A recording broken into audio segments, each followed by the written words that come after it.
You are listening to Fox Radio 910 and 104.3. I want to welcome you to Let's Talk About, our weekly radio program sponsored by Crowning Touch Senior Moving Services of Roanoke, Virginia. My name is Linda Balentine, the president of Crowning Touch and your host for this series. I interview local characters, service providers, politicians, teachers, entrepreneurs, and business professionals, and each one is dedicated to improving life in our valley. Every person has an interesting perspective to share from all walks of life. So, let's begin today's interview.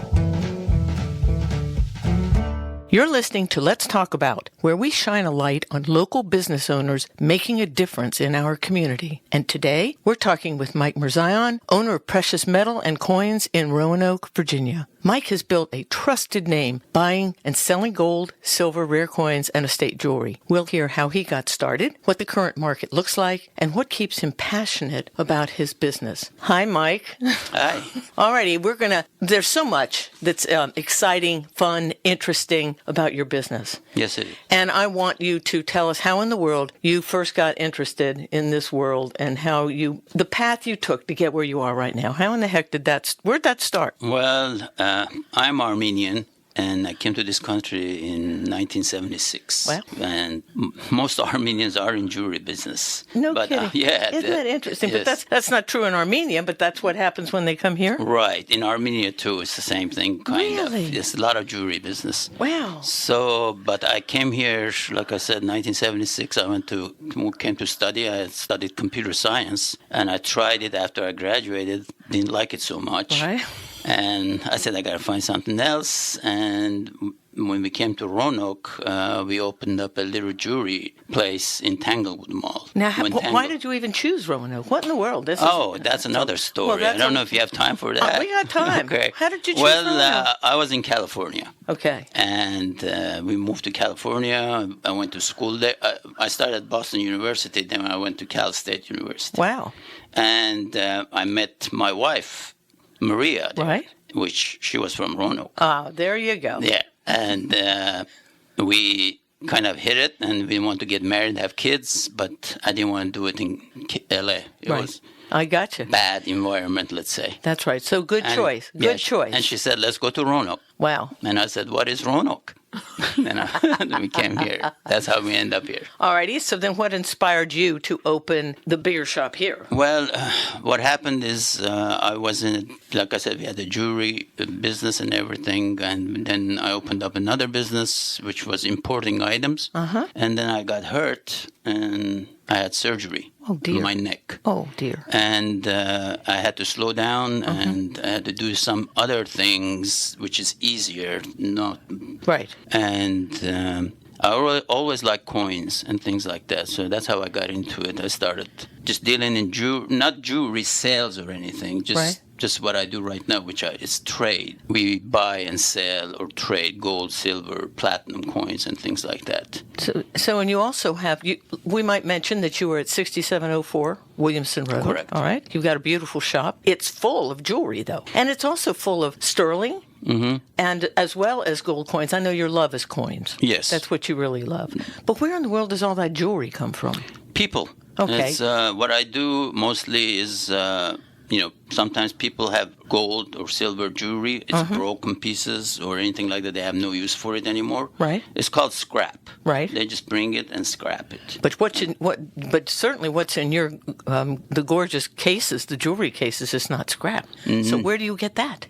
From people too. All right, so they come in, they're cashing in, right? They're trying to take rings that they don't wear anymore, sell them to you, and then you put them back into the marketplace. Right. So the ones that are in a good condition and they're still, let's say, in fashion. Yes, right. I got you. There are some things that are out of fashion and nobody wants them anymore. Those get melted. Well, there's beautiful things. Yes, there are some nice ones in there. I could spend a lot of money, which I don't do. I rein myself in okay. every time I I walk in there.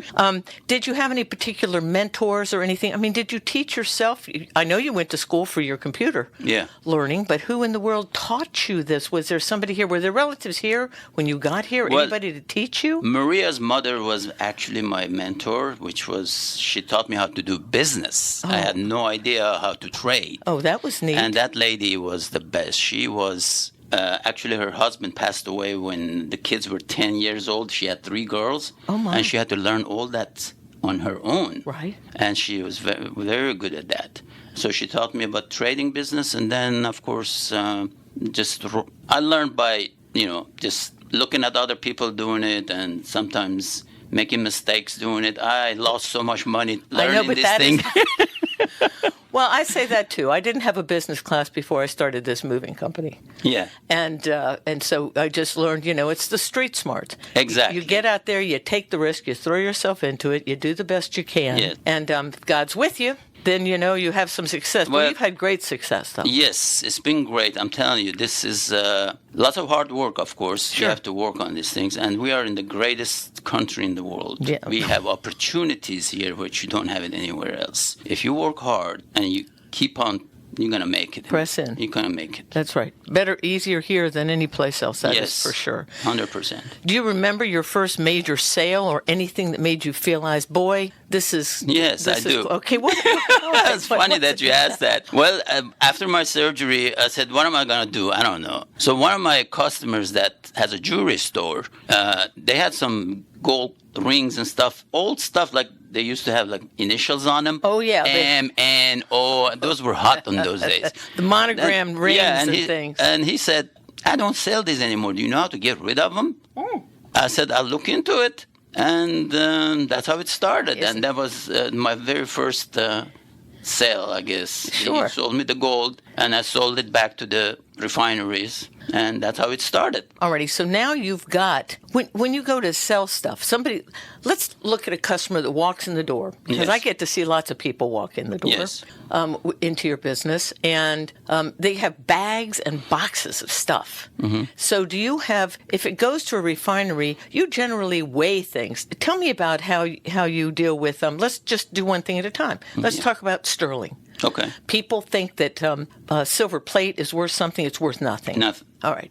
But sterling still has a value. Sterling. And lots of coffee sets and tea sets and some of those fancy big trays and things that are sterling, you can do something with those. How do you make the decision about whether to display it and sell it as is, or whether it gets melted down? If it's initialed, monogrammed, it has no value. Right. Unfortunately, most of the items, again, it's nothing people use anymore. Right. Unless they're very, very special.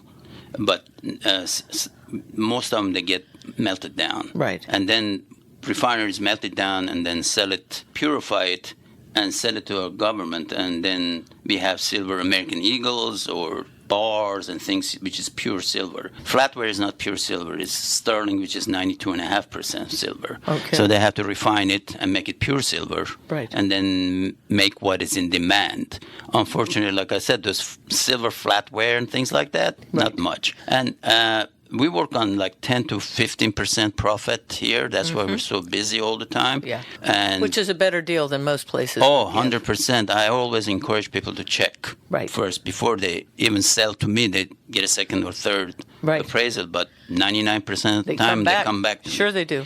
And things there are very few things in silver that's still in demand. Not much. Where's the closest refinery? I mean, all right, so they walk in the door, you've given them some money, they've gone out, and you're left with a bag of this silver. So then what do you do with it? Is this personal drop-off somewhere? You put it in a box and mail? What do you do with it? It has to accumulate. When you deal with refineries, you can't just send them little pieces at a time. All right. It has to be a bunch of stuff. Sure. Accumulations. Where's the nearest refinery? Where do you send it? To us, there's one in Tennessee. Okay. And that's where you would send your stuff? Well, it depends. Okay. I have to check prices, who's paying what, and then go with the best. Just like I tell people to look and see who's paying you the best, I do the same thing. Okay. I check the prices and see what percentage people pay, and I go whoever pays me the most. Now, but if you're shipping out a whole bunch of it, then that's heavy. It is very heavy. Right? So it's expensive to ship it. Well, I have been lucky, like I said, everybody tells me how lucky I am, and I agree.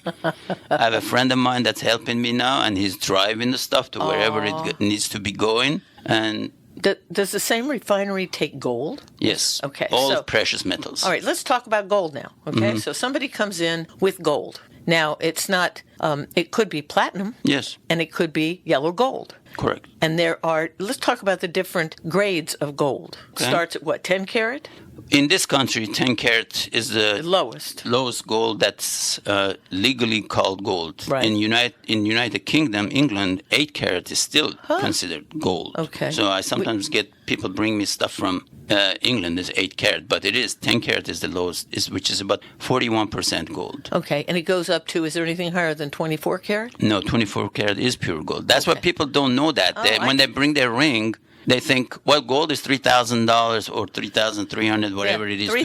$3,233 today. No, it's $3,360 today. So it's gone up since I even checked. Friday went up crazy because I gotta tell you this: that why gold is good. It's kind of safe haven. Right. Friday, I think we had bad news about Russia and United States getting into each other. $35, and then it went up $70. I mean, wow. It's all about geopolitical stuff too, about gold. I know. But anyway, 10 karat is 41%. I was explaining to you them too. 14 karat is only 58%. 18 karat is the best gold, which is 75% gold. So they're not pure gold. 24 karat is what you see the prices. Pure gold. Now, Yes. is that too soft? If you get a necklace, these chains and things, that's not probably 24 karat, is it? Because it would be too soft? Yeah, you hardly have 24 karat gold jewelry. It is soft. You have to take care of it. But 18 karat is soft too, but it's still, if it's fine jewelry, like very thin chains, yes, too soft. But otherwise, it's fine. 18 karat gold is good. Okay. You know. Alrighty, so then you go ahead and satisfy these people. You weigh it. I see Yes. you weigh all of that. And then, they take the deal, they walk out, and then you add that to your collection of stuff that's going to the refinery, unless you're going to sell it. Correct. I bet, other than just scraps, well, you say you still aren't going to sell jewelry that's out of fashion. Yes. You've got lots of stones in there. Tell me about somebody who comes in with a really fine dated setting, for instance. Is there such a thing as a dated setting on a gold and diamond ring? There are some, antique-looking jewelry, which is very much in demand still. Okay. And they're mostly from 100 years ago or so. Mm-hmm. Some of those I keep. Okay. There's still demand for it. But otherwise, really, there's not much that's coming in that... Especially with today's gold prices. Right. If somebody comes and wants to buy a bracelet, it's like $2,000. And unfortunately, most of that items get scrapped. I gotcha. Let's talk People are taking advantage of gold prices being high, which is smart. Yeah, in other words, if you've got gold, anybody listening, this would be a good time. If you're trying to raise some money, take a look at the assets. So many people have gold that they don't wear anymore. Right. They've lost an earring, but they're still keeping the one earring in their drawer. You need to collect all those pieces, the broken jewelry that you've tried to get fixed over 20 years and haven't fixed. Bring it in, bring it to Mike, and he'll at least tell you what you can expect for it. Yes, exactly. Let's talk about precious stones, okay? How do you tell a real diamond from a zirconia? Yeah, well, that's right now very difficult because of the lab-grown diamonds right now. It's killing the natural diamond business. Because we have lab-grown diamonds that looks exactly like a real diamond, and a lot of fine jewelry stores are selling it now too. Uh-oh. And it's very hard to tell, even with the machines, if it's a lab-grown or natural. That's why I stopped dealing with diamonds. Really? Yes.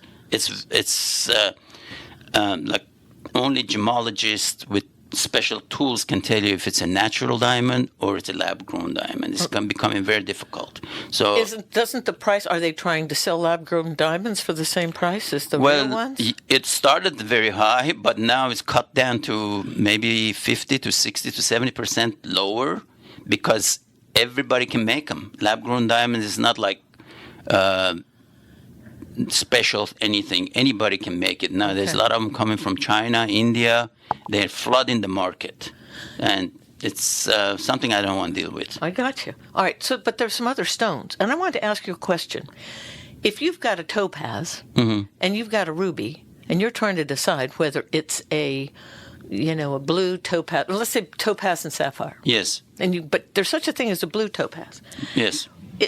Tell me about the heat that emanates from the center of these stones, which allows you to determine which is which. Well, I have tools that tells you if it's a real stone or not. Is it measuring? Is there such a thing as the heat coming from inside the stone? I wish I could tell you. I don't know. I just know the machines tell me what it is. Okay. And only precious stones right now is, if it's natural, is sapphires, rubies, and emeralds, and diamonds. Okay. But again, I'm more concentrating right now on gold, silver, and platinum, which is, I can be 100% sure what I'm dealing with. I understand. I have dropped the stones because I lost so much money on those things, making mistakes. Yeah. But, and the prices on that items are coming down, where the prices on gold and silver are going up. All righty. Well, then let's talk about the trends that you're noticing in the precious metal investing. Let's talk about that, because if someone comes in, let's say they had $10,000, and they have the ability they're inclined to put it into gold or silver. Mm-hmm. How do you coach them? Which way do we go? Do we go gold? We go silver? What do we do? Well, I tell people, personally myself, I like gold better than silver right now, because silver is connected to economy a lot. To me, silver it will do well if we have a good economy. There's a lot of silver used in solar stuff, EVs, things like that. Mm-hmm. And it's connected to not only our country, China and all this economy. To me, gold is it's a safe haven for things like, say, trouble in the world or, some kind of disaster. Silver is more connected to economy. Silver has made a move past 2-3 months. Right. Which is good. So it's commercially dealt with in manufacturing in other places that affects the cost of it, the availability of it more than gold. Yes. It's used commercially more than gold. Where do they use gold commercially? Teeth? Where else? Gold. Yeah. Jewelry mostly. But besides jewelry, do they? And that's probably the reason you like it, is because it's not tied into things that sink. Yeah, rise and fall depending upon. Exactly. If you go throughout the history, gold has always been, safe haven. Right. I mean, you have gold in case something happens bad. Right. And it's. Well, let me tell you how I feel about it, because I'm one of those squirrely people that says, okay, suppose I were to go out and buy a bunch of gold. And then, we have a cyber attack, and all the lights go out, and I'm sitting in my house with gold coins, and and trying to negotiate for trade for food or for gasoline or for whatever. If you're looking at worst case scenario, how do you cash in on the gold that you say is a safe haven? Well, how do you suppose you get tired of holding on to that and you want to go buy a boat or you want to go do something else, you want to cash it out? How hard is that to do? Well, if you know the right people, like me, you, and you can you always have to have plan B and C. I always in my life, I told my kids and everybody else, always have a plan B and C. Just don't rely on one person or one thing. Right.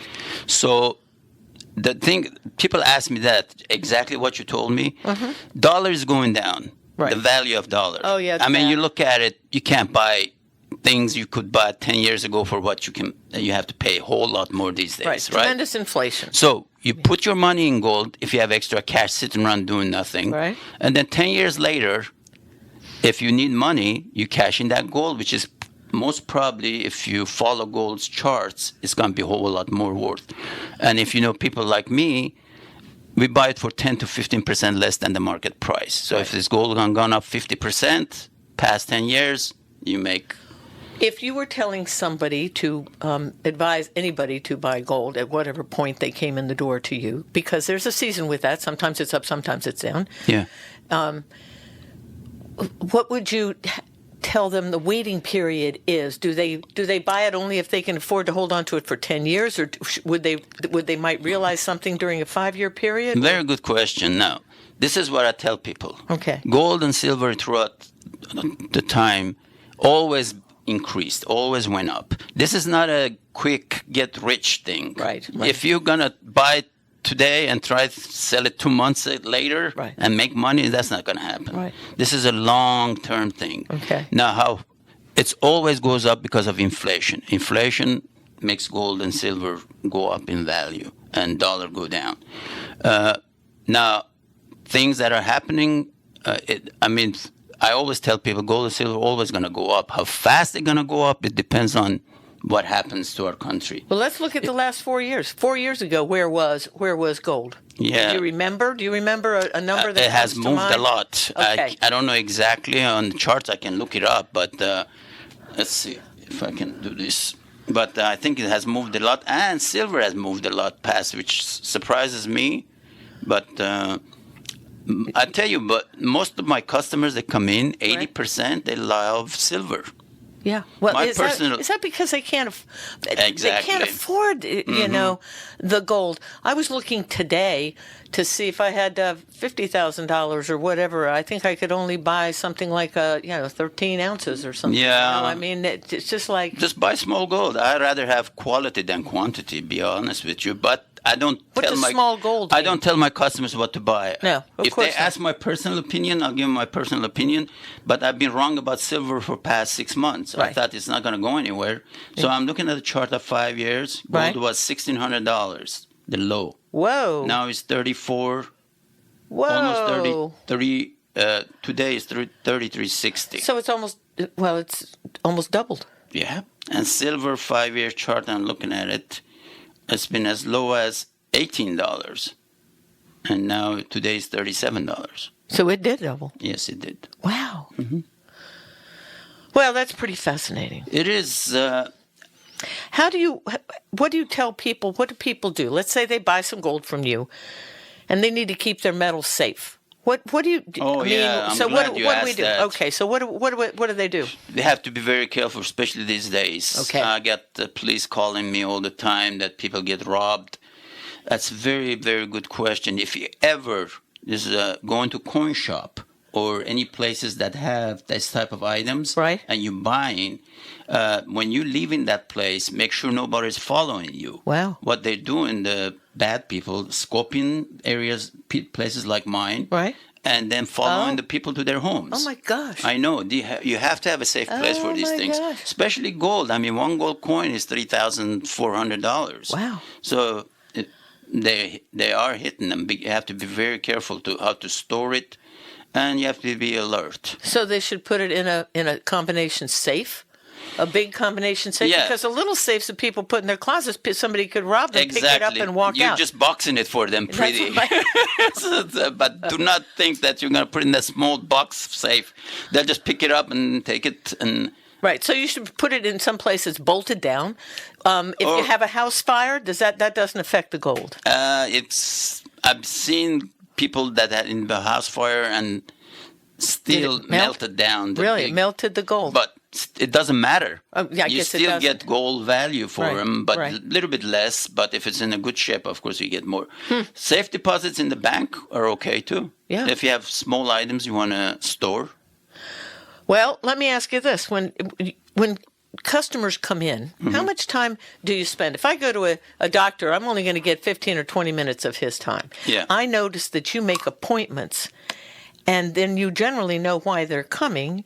And you can probably spend time really consulting and educating them while they're with you. Well, correct? When they call me first, I ask them how much stuff they have, what are they trying to do. Yeah. If it's few pieces, we recommend for them to just walk in on our regular business hours, which is Wednesday to Friday, 10 to 5. Right. If sounds like they have a whole lot of stuff which takes time, we do private sessions, 1-hour sessions on Mondays and Tuesdays generally. And if it doesn't work, sometimes I do Saturdays. I don't like to do it, but if it needs to be done, we do Saturdays too. Well, that's nice of you. Have you noticed any change in the types of customers coming in, or younger people getting interested? What is the average age of the customer that comes on in? Is there an average age? Investment type of gold and silver buyers? Yeah. Yeah. Are they older or not? No, I'm surprised. I see a lot of young people, which I'm pleased to see them. 30, 40-year-old. Because they may not get Social Security. No, but they are investing gold and silver. They're getting smart. I think all these social networks or social things that they are reading more and they're learning that this is very good for their future. Right. And every time they come in, I tell them, when you're my age, you're going to be very happy you got gold and silver right now. Right. Isn't that neat? And, of course, I do get people our age, too, that they're worried about dollar going down, so they buy a lot. Okay, so those are the people buying. Who brings stuff in? These have been hard times we've been going through here. Yes, so have you got more people coming in, unloading things with you, trying to raise money to, cover their bills and things? Yeah. It's a hard time. Unfortunately, because of the inflation, everything costs more, rent costs more. I don't know, everything costs more. I do see some people that are struggling. Yeah. And they bring in their, small jewelry items and stuff just to make it, Yeah. But it's sad. That's the sad part of this business. Just like a doctor, they need me. They come and see me when something hurts. But that's just a few of them. Most people that come in here, they're either buying precious metal coins or bars, not jewelry. Right. I got you. Selling it. What do you enjoy most about running this business? We got a minute left, Mike. Tell me what you like. People. And then with the coin business, sometimes they bring in and I'm looking at the coin and say, wow. Yeah. I mean, there are some coins that's worth $500,000 or more. Oh, come on. Oh, yes. That have come into your shop? Yes, but I can't handle things like that. Right. I just direct them to other places. Okay, so you direct them to some other place that's going to have the cash and the money? Because even if you bought that coin, you couldn't unload it for them. It's not my thing, right? It's but this is what I love about coins.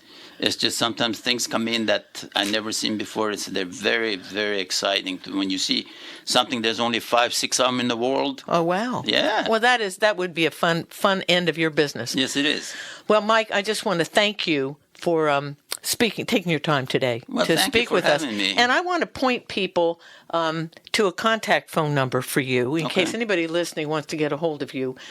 Mike's number is 540-904-7158. Correct. And he brings the expertise and integrity to every transaction. Thanks for tuning in to Let's Talk About. We'll see you all next time with more stories from the heart of our local community. Thank you, Mike. Thank you. Bye-bye. You've been listening to Let's Talk About, courtesy of Crowning Touch Senior Moving Services of Roanoke, Virginia, the only moving company with a consignment shop, auction house, and real estate division. We are a one-stop shop for any senior making a move.